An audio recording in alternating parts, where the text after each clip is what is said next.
Hi everyone, Assalamu alaikum. I am Abdullah Malik and I welcome you all to my channel Learn English with Abdullah Malik.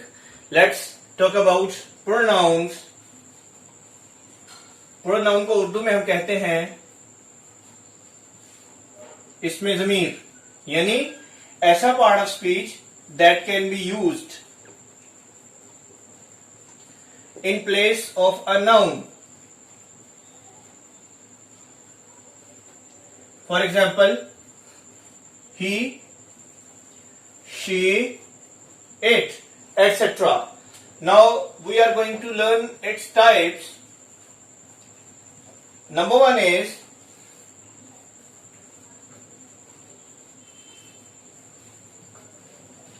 Personal pronouns. Personal pronouns जो है वो हमारे पास तीन तरह के हैं. Number one is first person pronouns. Number two is second person pronouns. And number three is third person pronouns. अब ये कौन कौन से होते हैं? First person pronouns are two types. Number one is I and number two is we. In second person we use you. ये दो दफा मैंने क्यों लिखा, मैं इसकी एग्जांपल देता हूं आपको. And in third person number one is he, number two she, number three it and number four they. I use करेंगे सिंगुलर के लिए, जैसे I am a boy. We use करेंगे प्लूरल के लिए, वी आर बॉयज. यू जो है वो सिंगुलर के लिए यूज करेंगे, यू आर अ बॉय. और ये प्लूरल के लिए यूज करेंगे, you are boys.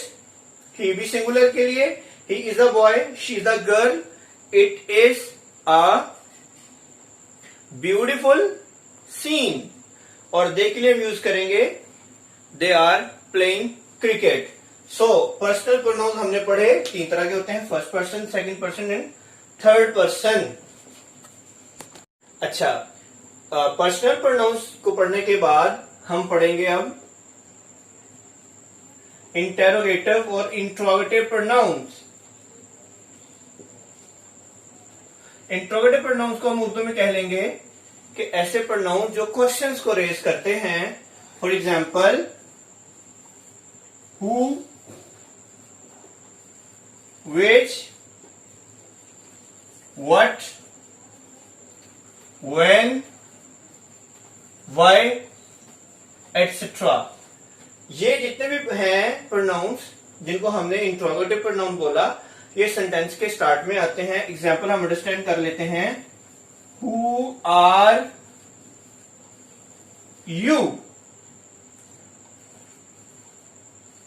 Which is your cat,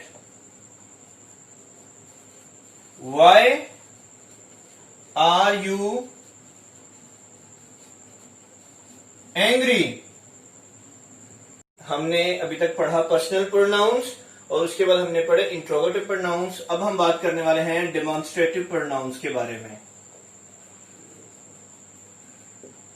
demonstrative pronounce को हम अंडरस्टैंड इस तरह से करेंगे कि जब हमने किसी भी नाउन की तरफ या प्रोनाउन की तरफ रेफर करना हो, इशारा करना हो, तो तब हम इनको यूज करते हैं. ये चार होते हैं, this, that, these, those. Examples ले लेते हैं इनकी. This is my cat, that is my ball,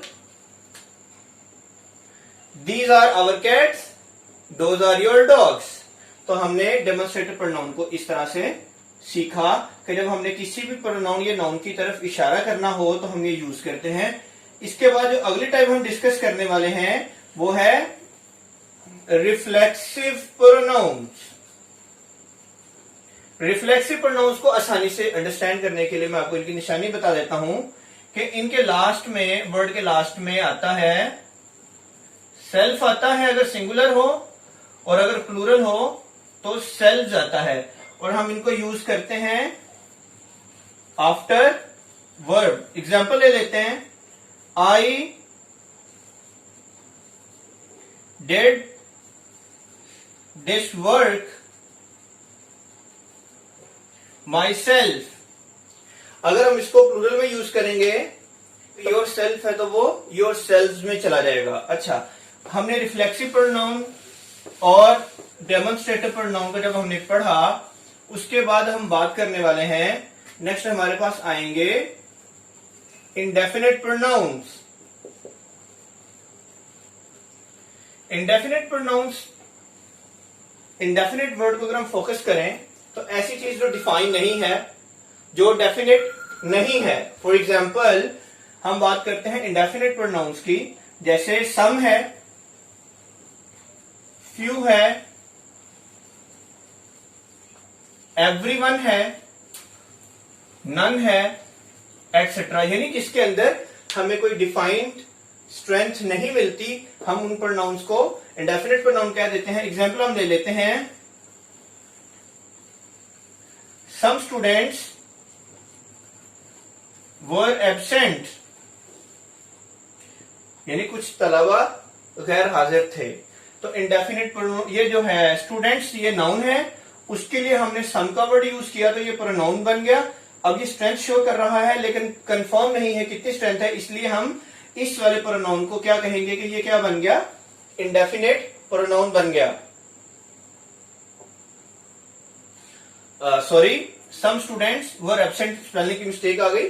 some students were absent, everybody was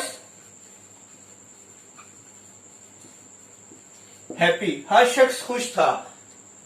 अब कितने लोग थे जिनमें से हर शख्स जो खुश था, हमारे पास कोई स्ट्रेंथ नहीं है, इसलिए हम इस तरह के प्रोनाउंस को इंडेफिनिट प्रोनाउंस लेंगे।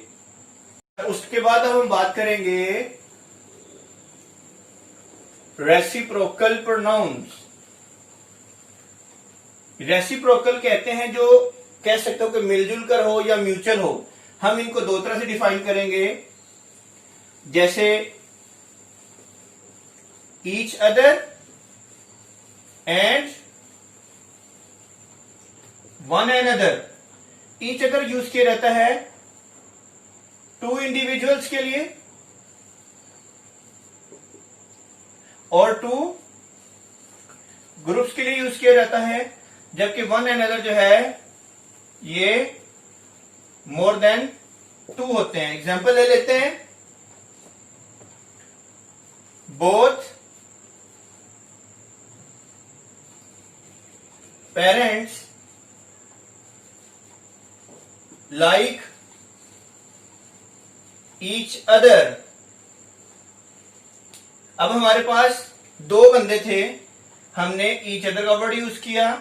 अब जो एग्जाम्पल मैं यूज करूंगा, इसमें अंडरस्टूड बात ये होनी चाहिए कि मोर देन टू होंगे। They help one another. अगर देखा जाए तो इसके अंदर मैंने स्ट्रेंथ कोई मेंशन नहीं की, लेकिन जो फॉर्मूला है कि ईच अदर यूज किया जाएगा टू इंडिविजुअल्स के लिए, टू ग्रुप्स के लिए, टू थिंग्स के लिए, और वन अनदर यूज किया जाएगा मोर देन टू के लिए। तो अगर सेंटेंस के अंदर वन अनदर यूज हो रहा है तो it means we are talking about more than two things. Reciprocal के बाद अब हम बात करेंगे रिलेटिव और रिलेटिव प्रोनाउंस की। जो फंक्शन है रिलेटिव प्रोनाउंस का, वो ये है कि ये सेंटेंस के एक पार्ट को ज्वाइन कर देते हैं दूसरे पार्ट के साथ। हम उसकी एग्जांपल कुछ इस तरह से लेंगे, जैसे this is the lady who got prize. तो इसमें हु जो है वो हमने रिलेटिव प्रोनाउन के तौर पर ले लिया। I am the man who led from the front. Who आ गया। This is the book which और that I got from you. तो इस तरह के जितने भी वर्ड्स हैं, जैसा कि हु लिखा, which,